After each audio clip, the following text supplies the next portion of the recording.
Bonjour, bienvenue à toutes et à tous sur ce nouveau numéro de votre rendez-vous Angle de vue sur SICA. Le monde est bouleversé par divers problèmes perturbant la nature, les changements climatiques provoqués par l'émission de gaz à effet de serre, entre autres.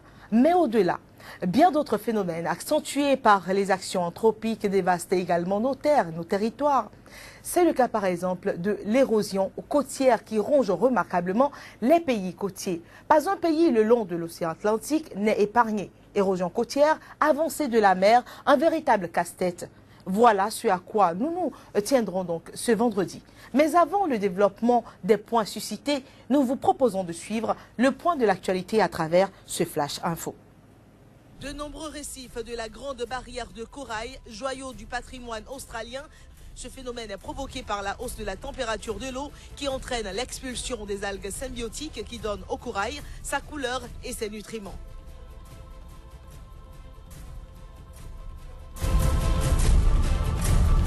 La justice européenne a invalidé les allocations annuelles de quotas gratuits d'émissions de gaz à effet de serre décidées par la Commission européenne, distribuées dans le cadre de son marché du carbone selon une décision publiée jeudi.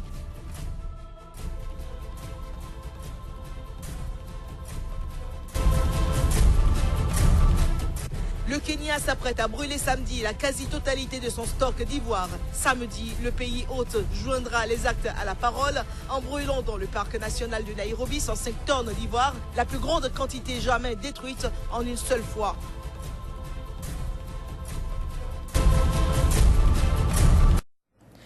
Voilà, nous lançons à présent le débat avec nos deux invités, deux personnes ressources qui ont bien voulu accepter notre invitation ce jour. Je veux nommer Philippe Zoumenou, il est le coordonnateur du projet de gestion de la côte à l'est de l'Épi de Siafato. Philippe Zoumenou, bonjour. Bonjour, madame. Et merci d'accepter donc notre invitation. C'est moi. Alors, deuxième invité sur ce plateau, M. Gilbert Medjay, il est le président du Front national de lutte contre l'érosion côtière. M. Gilbert Medjay, bonjour. Bonjour, madame. Alors, bienvenue donc une fois encore sur le plateau de Angle de vue sur SICA. Madame, monsieur, nous lançons le débat juste après cette virgule.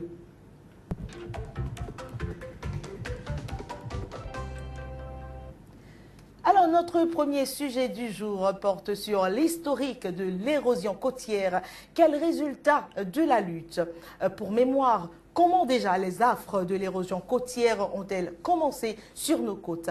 Avec monsieur donc Medjay, qui est, vous habitez d'ailleurs à quelques pas de la mer et vous êtes également président du Front de la lutte, voilà, du Front uni de la lutte contre l'érosion côtière. Est-ce que vous pouvez nous dire déjà comment vous avez commencé à vivre l'érosion? Bon. Nous avons commencé à vivre l'érosion de fait. Moi, par exemple, j'ai acheté une parcelle dans ce quartier parce que je voulais habiter au bord de la mer. Et je me suis assuré que la zone était habitable. Effectivement, c'était loti, avec les assurances que les dégâts éventuels de l'érosion seront réparés par l'installation de protection adéquate. Donc, il n'y a pas eu cette protection. Et on a commencé à habiter et les dégâts ont commencé. À ce moment, les populations riveraines se sont réunies pour dire on ne va pas rester là à regarder la mer nous emporter. C'est comme ça que notre historique a démarré. Donc on a créé le Front uni de lutte contre l'avancée de la mer à ce moment-là pour aider le gouvernement, puisque c'est une ONG que nous avions créée, à prendre des mesures pour pouvoir faire face au phénomène. Effectivement, à notre création, on a constaté que le gouvernement avait fait des études. Les gouvernements qui se sont succédés avaient fait des études par un cabinet français qui est à Grenoble et un cabinet hollandais, Delft, qui est à Delft. Et nous avons pu bénéficier des résultats de ces études-là. Et on s'est dit, bon, on va encourager le gouvernement à poursuivre la lutte. Donc on a rencontré les diverses autorités. À l'époque, c'était le président Kélékou qui nous a reçus pour voir quelles étaient nos préoccupations. Et lui-même avait été intéressé par la zone puisqu'il a loti la zone pour loger les ambassadeurs. C'est pourquoi on appelle ça zone des ambassades. C'est face au refus de ces ambassades à certaines que nous, civils, on a pu bénéficier de ces carrés-là. Et en habitant, on a dit, bon, on va donc prendre des mesures pour aider le gouvernement à arrêter l'érosion côtière. C'est ça. Là, on s'est heurté à des difficultés. On dit, non, certains ont dit, c'est un phénomène naturel, donc il est inutile de chercher à lutter. Et d'autres ont dit, non, il y a des pays qui ont vécu ça et qui ont lutté, qui ont des résultats. On dit, bon, très bien, on va aller voir. C'est comme ça que notre front a été constitué et avec beaucoup de difficultés. La première phase, on a consacré près de 2 ou 3 années à comprendre le phénomène, étudier qu'est-ce que l'érosion côtière. Comment est-ce que cela se manifeste? Comment ça se manifeste? Quelles sont les conséquences? On a eu la chance d'avoir comme le premier président le professeur Christophe Sadler. Il était docteur en sciences de la nature et professeur de médecine à l'époque. Donc il était passionné par l'enseignement de l'érosion côtière. Il a vécu les phénomènes, il est allé en Amérique latine, El Niño, tout ça. Donc il nous a bien enseigné le phénomène. D'où la nécessité d'expliquer à la population ce phénomène-là. Et nous, on a donc consacré beaucoup de temps. Beaucoup d'organes de presse et de télévision nous ont aidés, comme vous, comme... on ne va pas en citer ici. Bon. Donc, à vulgariser le phénomène, l'ORTB, tout ça.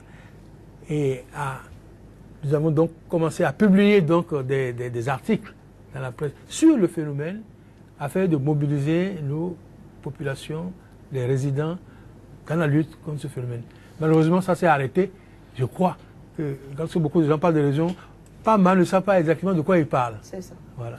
Alors, peut-être que M. Zoumenou nous dira davantage. Bon nombre de personnes ne savent pas de quoi ils parlent quand elles parlent d'érosion côtière. Vous pouvez nous en dire plus? Oui, merci madame. En fait, comme vous l'avez si bien dit dans votre introduction, le Bénin n'est pas le seul pays à être touché par le phénomène de l'érosion côtière.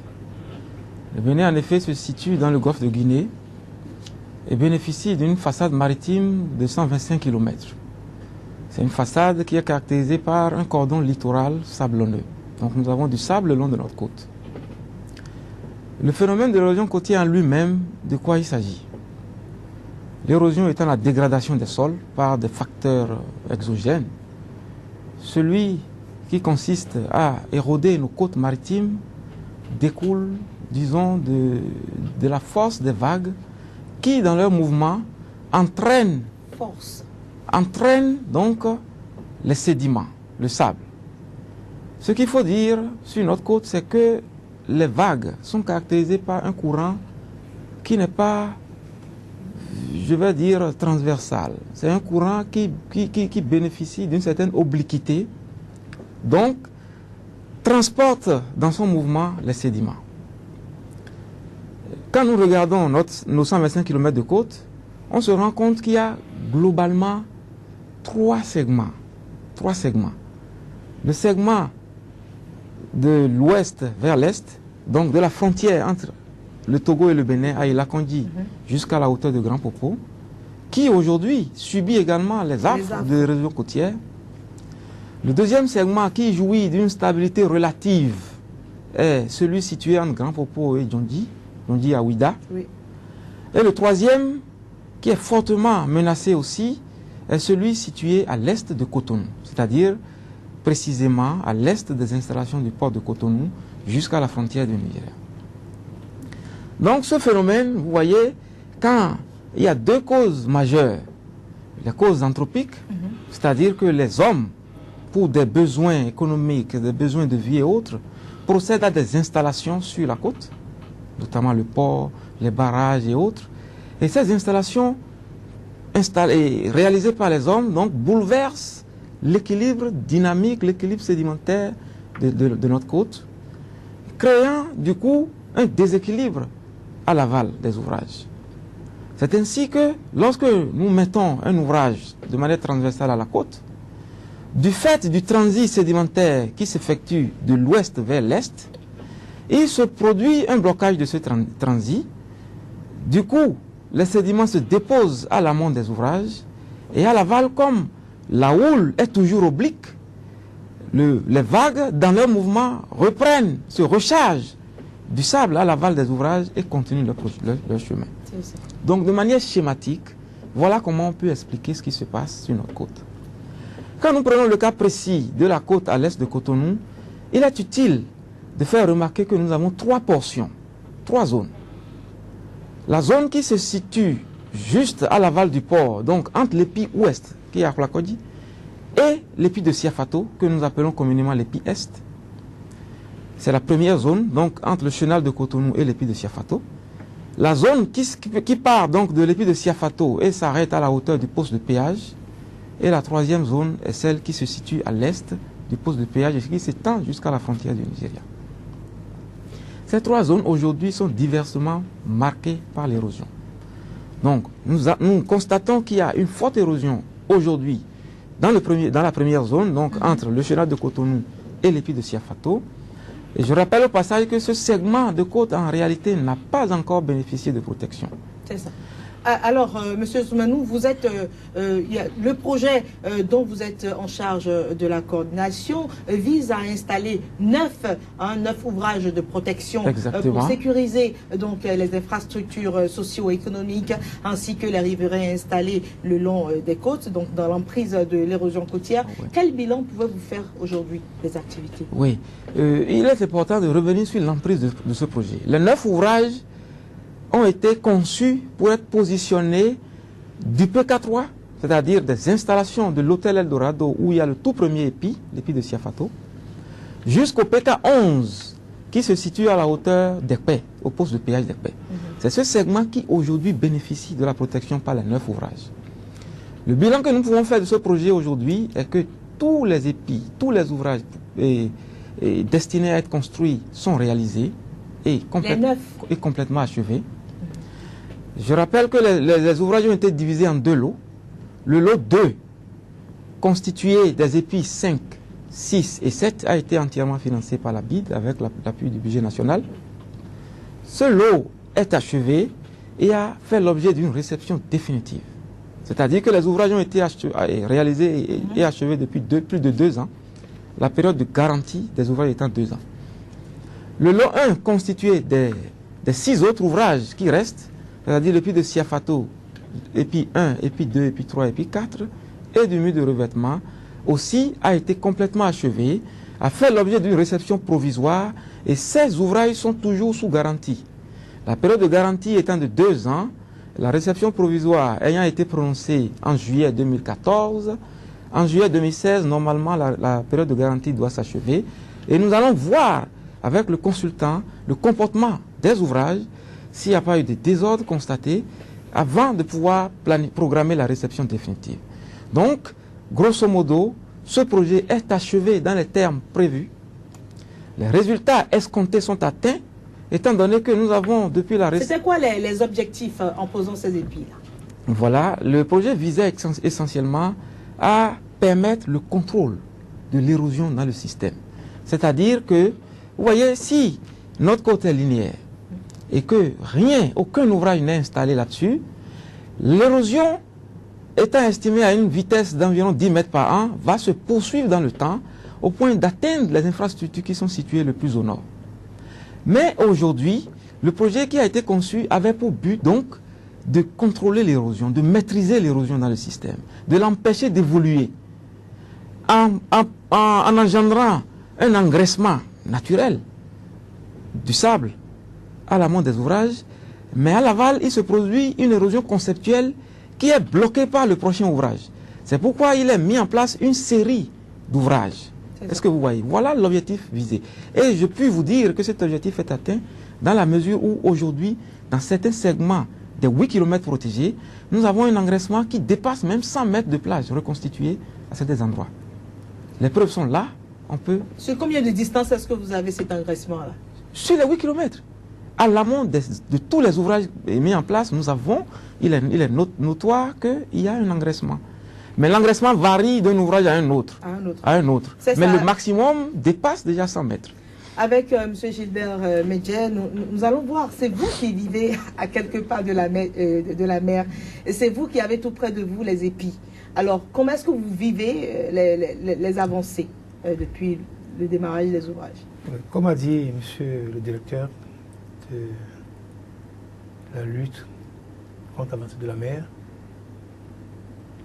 nous avons constaté que les ouvrages installés ont joué leur rôle. Le projet est un succès, puisque nous avons participé, n'est-ce pas, à diverses phases de ce projet-là, du financement jusqu'à la réalisation. Et en ce moment, effectivement, nous voyons que la mer recule sur l'ensemble des 8 km. Enfin, en réalité, c'est 11 km qui sont concernés.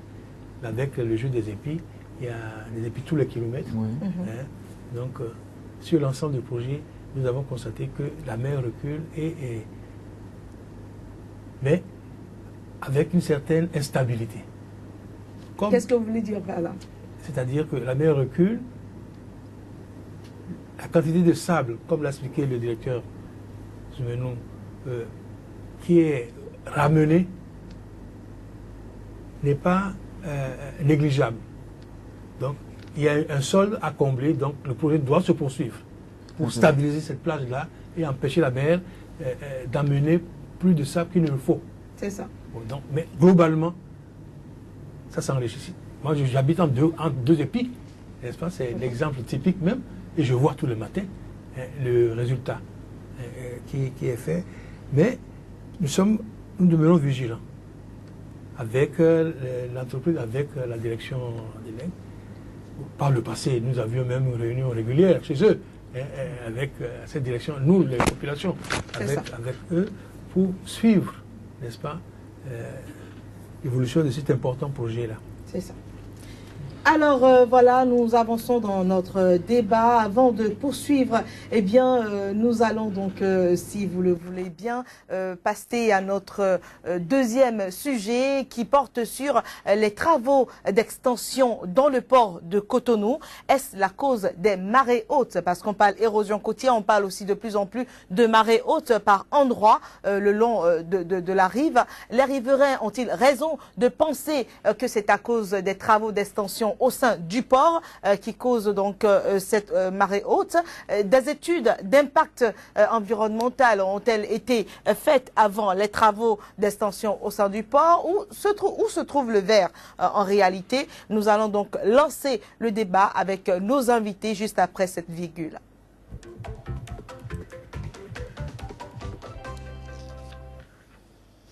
Voilà, nous sommes de retour sur le plateau de votre émission Angle de vue. Avant de lancer le débat, nous vous invitons à suivre cet élément. C'est tous les pays côtiers qui subissent exactement la même chose. Je crois que l'érosion côtière est un phénomène naturel, mais certainement aggravé par l'épi qui a été fait au port, pour lequel jusque-là nous demandons un rendez-vous pour qu'ils nous expliquent sur quoi ils se sont basés pour faire cet épi sans prendre en conséquence le drame que nous vivons aujourd'hui. Vraiment, c'est de l'irresponsabilité totale de la part de l'entreprise Bolloré qui a eu à faire des travaux dans notre port, des travaux d'extension. Est-ce que l'entreprise Bolloré a pu prendre des ingénieurs chargés de ces questions-là pour faire une étude pour voir les conséquences de l'extension effectuée dans le port sur la rive, en tenant compte bien sûr des investissements qui sont ici?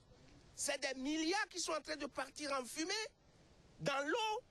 Alors ce que moi je demande, il faudrait que les cadres du ministère de l'Environnement puissent nous donner une conférence de presse explicative pour que nous puissions savoir si une étude a été faite pendant qu'on voulait démarrer l'extension du port. Parce qu'ils doivent savoir qu'en faisant l'extension qu'ils ont eu à faire là, que cela aura des conséquences sur la rive. C'est sûr que c'est l'extension qui a apporté ça. Et je voudrais que les cadres du ministère, les techniciens, viennent me prouver le contraire. Moi, personnellement, de mon côté, j'ai perdu au moins 50 mètres. Et derrière, il y avait encore plus de 30 mètres de plage. C'est-à-dire qu'en l'intervalle de 2 ans, on a perdu presque 80 mètres. C'est scandaleux. Est-ce que des cadres, ils sont là pour régler les problèmes? ils ne sont pas là pour laisser les choses s'empirer. Moi, je me pose la question. Dès qu'on essaye de réagir, ils venaient nous dire « Mais non, les études sont en cours. Les études sont en cours et nous avons ci, nous avons de l'argent et on attend la dernière scienture et ci et ça. » Mais finalement, tout ça, c'est faux. Parce que la réalité, c'est quoi? C'est qu'ils ont utilisé un ancien dossier en cours pour nous calmer. Mais en réalité, le côté Cartier-Jacques, il n'y a rien qui est fait depuis des années. Ils me mettent dans l'eau, ils me demandent de payer les impôts. Non mais, ils n'ont qu'à venir me dire comment nous allons payer les impôts dans l'eau. J'ai pris toutes mes économies, j'ai mis, parce que j'avais pensé qu'ils me disaient la vérité. Si j'avais su qu'ils m'avaient menti, j'aurais pris mon argent, investir ailleurs. Hein? Mais j'ai fait une digue, j'ai fait des caires, et avec des profondeurs de 7 mètres et tout. J'ai les études, j'ai fait des études, j'ai payé beaucoup d'argent. Et j'ai mis des milliards dans cette histoire, dans mes affaires. Et j'ai tout perdu. Pas la faute des cadres du ministère de l'Environnement.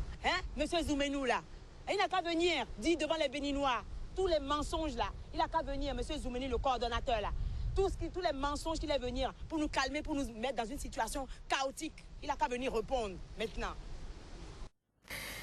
Et voilà. Ma question va s'adresser à vous, monsieur Philippe Zoumenou, parce que vous êtes vraiment vivement interpellé. Quelle est votre réaction? Merci. En fait, la première question était de savoir si c'est les travaux d'extension du port qui sont à la base de du phénomène des marées hautes. Il convient de donner les éclaircissements qui suivent. En réalité, les marées constituent des courants dus au contact des vents qui soufflent sur la surface de la mer. Et de manière particulière, notre côte est caractérisée par 2 saisons de marée. Nous avons une saison de marée basse qui s'étend entre septembre-octobre jusqu'à mars-avril. Et de mars-avril à septembre-octobre, nous traversons la période de marée haute. Pendant cette période, donc, les vagues sont plus violentes, leur force augmente au point où elles débordent. Le déferlement est plus fort sur la côte. Donc, le phénomène de marée haute, vous voyez, c'est indépendant des installations que nous faisons. S'il n'y a pas d'installation, la période va arriver et il y aura les marées hautes. En fait, les marées sont dues à l'attraction gravitationnelle que la Lune et les astres, surtout la Lune, exercent sur la Terre. C'est un phénomène technique. Et c'est un phénomène naturel. Mais qui peut être accentué par les actions. J'en viens. Je vous expliquais tout à l'heure que lorsqu'on installe un ouvrage, cet ouvrage crée un déséquilibre, vient créer un certain déséquilibre par rapport à la situation relative d'équilibre qui se produisait.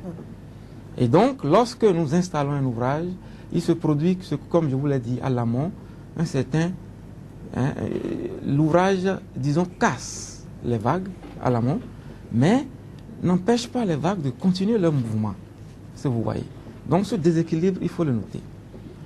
Deuxième chose que je voulais dire, du fait de la présence du transit sédimentaire sur la côte, tout ouvrage que nous mettons doit pouvoir avoir une conséquence. Si vous regardez, le port a été construit dans les années 1960. Et à cette époque, la ville de Cotonou ne s'étendait pas au-delà des installations du PK3, ce qui a fait que le concepteur du port a prévu 2 ouvrages pour protéger Cotonou. Il y a l'épi ouest, qui est situé à Flakodji, et l'épi est, qui est l'épi de Siafato, qui se situe au niveau de l'hôtel Eldorado. De 62 à 2011-2012, est-ce que vous avez vu ce qui s'est passé à l'est de l'épi de Siafato? Il s'est produit ce que nous appelons une crique, la crique de Cotonou. C'est-à-dire que l'érosion, c'est cette bande de terre, cette bande de notre littoral, qui était destinée à absorber l'érosion qui allait se produire. Et dans ce segment, on a perdu près de 500 mètres pendant 50 ans. Si nous prenons une vitesse moyenne de 10 mètres par an. Donc il est clair et évident que les ouvrages ont leur impact à l'est. Est-ce qu'il n'est pas aussi normal qu'avant d'effectuer ces ouvrages-là, de mener une étude d'impact environnemental pour mesurer un peu la portée des risques?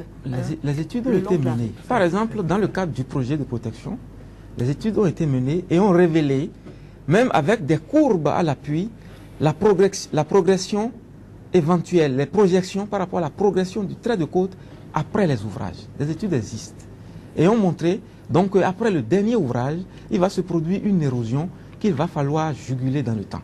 Les études ont prévu cela. Et même l'érosion conceptuelle dont je vous parle dans les segments, c'est prévu par le concepteur. C'est d'ailleurs pour faire face à cette érosion que les études ont prévu de faire de l'injection du sable, le dragage et l'injection du sable. On en arrivera aux solutions. Qui est d'ailleurs l'une des interventions que nous devons réaliser donc dans la deuxième phase du projet. Mais pour ce qui est de la partie... Cartier-Jacques, oui. Cartier-Jacques, Enayon, Apokpa de Domaine et tout ça, nous avons bel et bien fait une étude.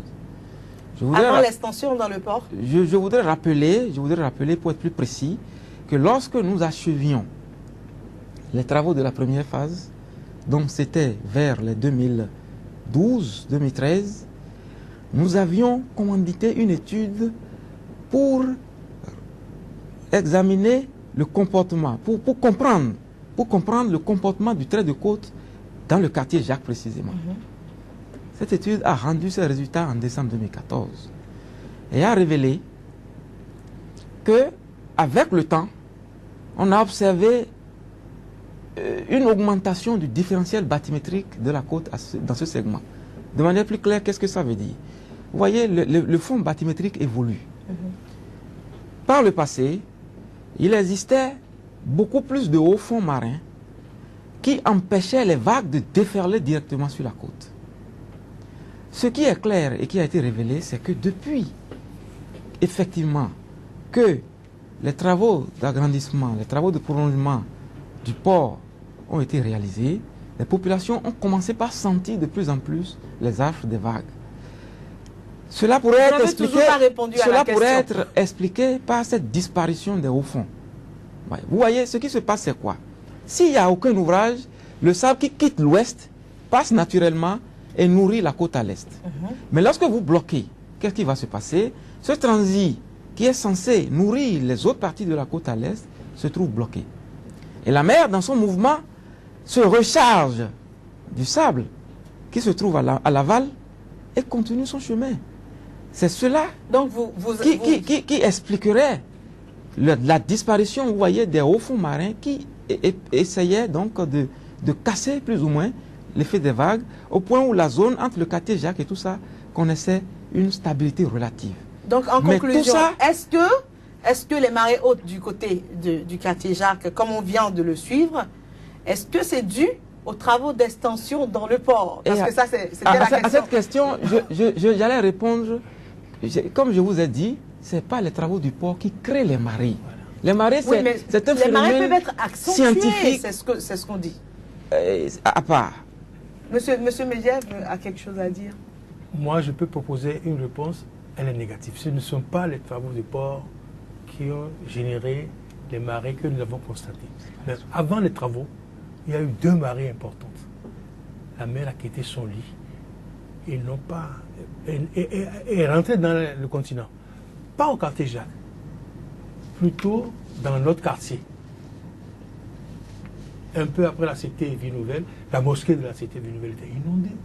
Les populations ont été ravagées. Le chef de l'État s'est déplacé à l'époque pour venir voir. C'est là où il y a la première prise de conscience grave du phénomène. Ça ne s'est pas passé au quartier Enayon, ni au quartier Jacques.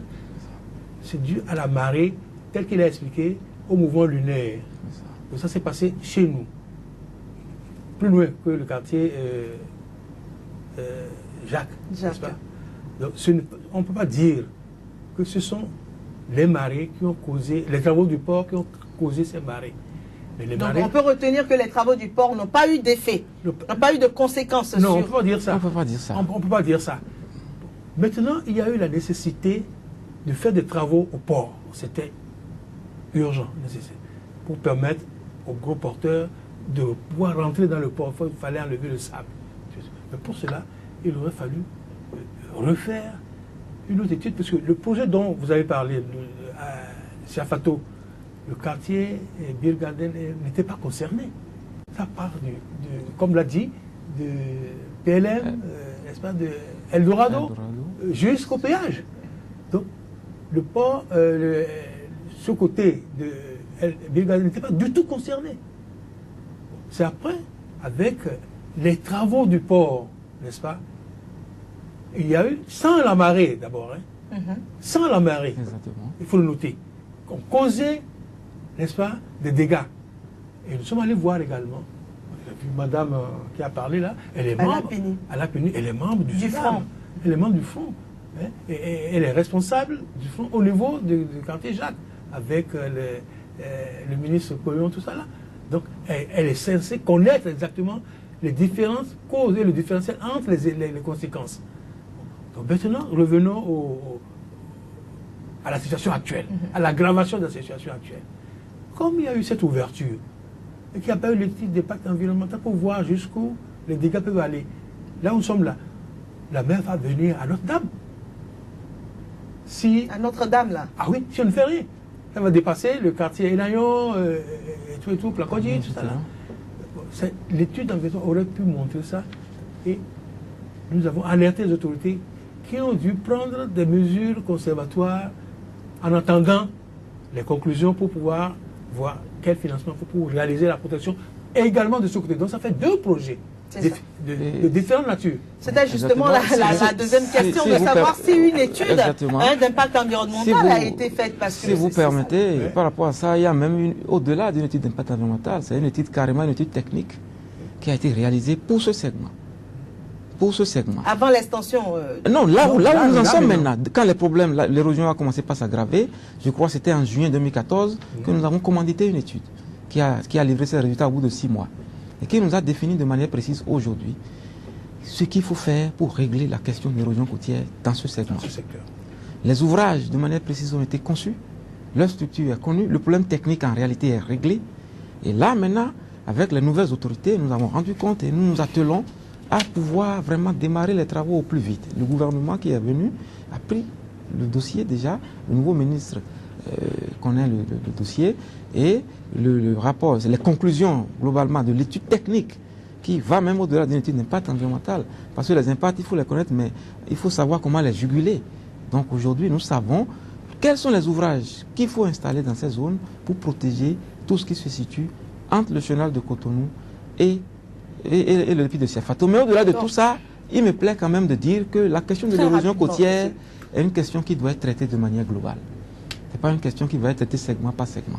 Puisque le phénomène ne se produit pas de la même façon et dans la même gravité. Voilà. Donc c'est normal que cela soit segmenté. Oui. On ne peut pas dire, quand on dit global, mais en fait, les effets n'ont pas la même intensité. Ce qu'il faut savoir, c'est que compte tenu de notre côte, les travaux que vous me venez faire sur un segment reportent le phénomène ailleurs.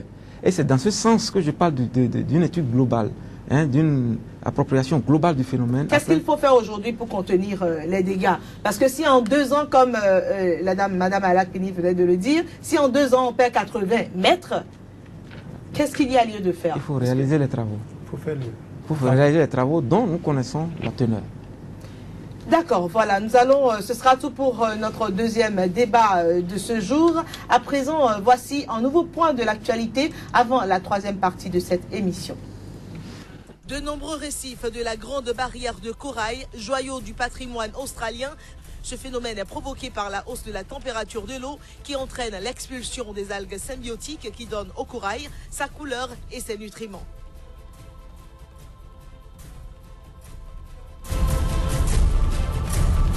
La justice européenne a invalidé les allocations annuelles de quotas gratuits d'émissions de gaz à effet de serre décidées par la Commission européenne, distribuées dans le cadre de son marché du carbone selon une décision publiée jeudi.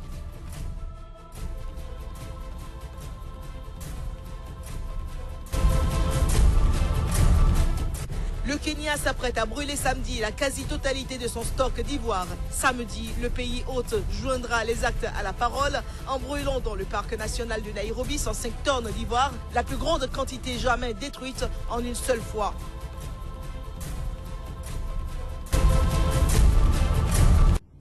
Le débat se poursuit sur Sika. Notre troisième thème du jour porte sur le port en eau profonde de Sémé. Ne serait-ce pas la solution? Nous lançons le débat juste après cette virgule.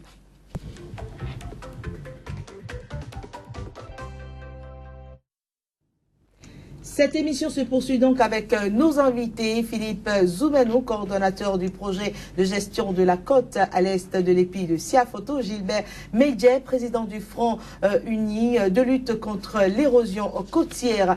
Alors, projet de construction d'un port en eau profonde à Sémé. Qu'est-il arrivé au projet? Bon, le projet de construction du port en eau profonde de Sémé, en réalité, à ma connaissance, est un projet qui est dans sa phase d'étude en ce moment. Et vous savez, comme tous travaux, tout projet de BTP, de génie civil et autres, avant d'en arriver au démarrage effectif des travaux, il y a tout un tas de préalables à lever. Et les études constituent une bonne partie de ces préalables. Je sais qu'en ce moment, les études sont en cours. Et une fois les études seront achevées, on pourra, avec la disponibilité du financement ou la recherche de financement bouclée, les autorités pourront commencer la réalisation de ce projet. Donc aujourd'hui, tout ce que je peux vous dire par rapport à ça, c'est que les études sont en cours. Maintenant, est-ce que c'est la solution pour régler les questions d'érosion côtière? Au regard de tout ce que nous avions dit, cet ouvrage, ce port, va certainement contribuer à stabiliser la côte à Cotonou. Mais à l'aval de ce projet, il faut s'attendre à une érosion qui va attaquer les côtes entre le port et notre frontière à Craqué. Et éventuellement, qui pourrait avoir des répercussions en matière d'érosion sur l'Est, enfin le voisin du Nigeria. Donc il faut intégrer toutes ces données à l'étude afin de proposer vraiment une solution appropriée dans la gestion de ce projet-là. Monsieur Medjé, le port en eau profonde, vous pensez que cela pourrait aider à remédier un tant soit peu au problème? Le port apparaît ici comme un gros épi, n'est-ce pas? Lorsque on a fait l'étude, le financement jusqu'à la barrière, au péage, on a déclaré la zone qui va de l'épi, le dernier épi, l'épi numéro 7, au PK11, inhabitable. Pour le gouvernement, il faut que cette zone-là ne soit plus habitée pour avoir besoin d'être protégée. C'était la première conclusion. Deuxième approche, le Bénin a besoin d'un second port en eau profonde. Les premières identifications ont voulu que ce soit à Sémé. Si c'est le cas, c'est réalisé, ça sera comme un gros épi, comme je dis, qui va protéger l'est de ce port-là, c'est-à-dire de là-bas jusqu'à Cotonou, et recréer l'érosion à l'ouest, de l'autre côté, vers le Nigeria. En ce moment, comme vous l'avez dit, c'est la solution globale, la solution régionale, inter-pays, et qui est la meilleure, puisque le phénomène se crée quelque part et se répercute de l'autre côté. Mais là actuellement, le phénomène est étudié de Dakar jusqu'au Nigeria, d'érosion côtière. Et la solution globale a été adoptée. Mais nous autres, maintenant, nous devons suivre cette solution globale-là pour continuer. Le Nigeria, le Ghana a fait sa protection. Le premier projet était un projet concernant 4 pays. Le Ghana, le Togo, le Bénin et le Nigeria. Financé par l'Union européenne. Bon. Les pays sont vite mis d'accord sur les infrastructures de gestion et d'organisation des études et de réalisation des études. Et le Ghana a fait son projet. Avec une répercussion très faible sur le Togo, puisque la longueur de côte est marginale au Togo. Et le Bénin, donc maintenant, a également décidé de faire son projet. Quoique les travaux qui ont été faits pour le Togo ont une répercussion sur le Bénin de là-bas jusqu'à Cotonou, en passant par Ouida, comme l'a dit le directeur. Donc, ce projet-là va avoir des répercussions sur le Nigeria, où le port de Sémé constitue un élément important. Et déjà à Sémé, presque tout le Bénin sera protégé en matière d'habitabilité de la côte. Il restera de ses mains jusqu'à craquer, et puis de craquer au Nigeria. Mais le Nigeria a fait une autre solution, peut-être on en parlera tout à l'heure dans les solutions. Ils n'ont pas fait... On est déjà dans les solutions. Ah bon, ils n'ont pas fait les épis comme nous. Ils ont fait ce qu'on appelle un dragage, c'est-à-dire ils ont pris le sable dans la mer, ils l'ont mis ça dans la côte, et la mer recule dans ce trou-là. Voilà, et c'est justement sur cela que va rebondir M. Zoumenou très rapidement, parce que le temps ne nous attend pas. Voilà, très rapidement, parlez-nous de la solution que constitue le dragage. Pourquoi est-ce que le Bénin n'y pense pas encore? Non, en réalité, le Bénin y a pensé. Oui. Le dragage, en fait, est prévu dans la première phase du projet pour consolider les ouvrages. Et il est prévu, par exemple, entre l'EPI 1 et l'EPI 2 de la première phase, qu'il soit injecté environ 600 000 m3 de sable. C'est la première phase du dragage qui devrait être réalisée. Et le financement, en réalité, ce financement n'était pas disponible. Et lorsque nous finissions les travaux, nous avons soumis ce besoin aux bailleurs qui avaient accompagné le Bénin, et 4 d'entre eux ont accepté d'accompagner le Bénin à hauteur de 3 milliards de francs CFA pour réaliser ce dragage. Mais dans l'étude complémentaire, il s'est révélé la nécessité donc de compléter, d'augmenter la quantité de sable à draguer, surtout pour le quartier Jacques et Nagnon dont on a parlé. Donc c'est ce financement qui est en recherche maintenant par rapport donc à la zone située à Enagnon, quartier Jacques et autres. C'est juste qu'on a l'impression que tout traîne. Donc le dragage on ne se sent pas en état d'urgence. Est bel et bien prévu. C'est ça le problème. Le dragage est bel et bien prévu et dès la mobilisation des ressources, les travaux vont pouvoir être exécutés. Monsieur Média, qu'est-ce que vous attendez du gouvernement actuel? Parce que tout semble vraiment traîner. On ne se croirait pas dans un état d'urgence, parce que c'est le cas. Quel appel est-ce que vous avez annoncé très rapidement? Vous savez que l'entreprise Boscalis qui a fait les premiers travaux de protection de la côte est encore là. Ils ont fait un repli du matériel et autres parce qu'ils en ont besoin ailleurs. Mais M. Zoumenou peut toutefois leur parler. Ils sont représentés à Cotonou. Alors nous, ce qu'on attendait, parce qu'il y aurait eu un financement arabe toujours complémentaire, pour mettre du sable, pour draguer le sable, n'est-ce pas, de haute mer, sur la côte, et pour stabiliser cette côte-là. Pas seulement, surtout sur Biergarden, parce que c'est un phénomène nouveau pour le projet. Additionnel plutôt, je veux dire, pour le projet. Mais sur l'ensemble, il faut stabiliser la plage, maintenir les cailloux à leur place. Parce que la mer, les dynamiques de chaque fois.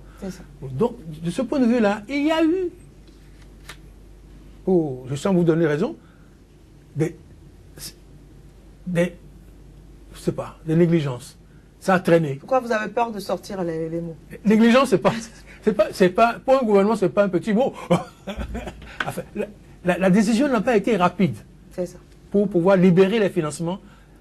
Et maintenant, on demande, parce que les fonds seront là, on demande encore un nouvel appel d'offres pour rechoisir des entreprises à qui confier les travaux. Alors qu'il y en a déjà qui ont prouvé de quoi. Qui ont commencé. Alors, bon, Monsieur Zoumenou, un dernier mot rapidement, parce que là, nous sommes arrivés à la fin. Très rapidement.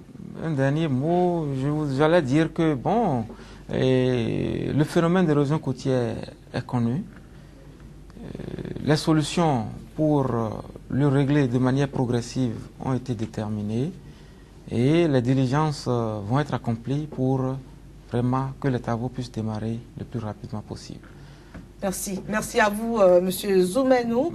Merci également, Monsieur Média, pour avoir accepté de prendre part à cette émission au cours de laquelle on ne peut pas donc vider le sujet parce que c'est assez. Il y a beaucoup à dire. Nous aurons sans doute d'autres rendez-vous pour en reparler plus profondément. C'était donc votre émission Angle de vue sur SICA. Mesdames et messieurs, merci pour votre fidélité une fois encore renouvelée. Au revoir.